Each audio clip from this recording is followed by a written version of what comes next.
the people that I work with like to talk about is stigma. It's such a huge part of why people don't ask for help, and why people think, that being addicted to something is a moral issue. The more that you are open about things and the more that you talk about things, the less of a stigma there is, and the more people can actually get help.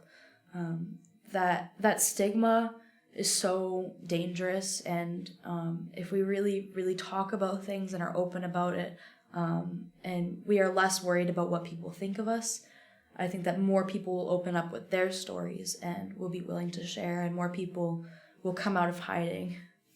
I'm very open about everything to my friends, so they all know about my history and my past with substance abuse and self-harm.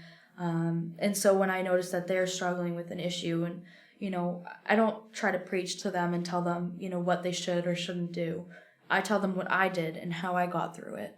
And that's usually what seems to help the most. And even if it just helps a little bit, it makes me feel great that I could do something for them. And I don't know, I guess just being there for them and trying to be that support. I think when they see that someone else is able to open up and able to tell their story, then they think that it's not so bad, that, there's not going to be any negative repercussions from telling the truth and just being honest about your situation.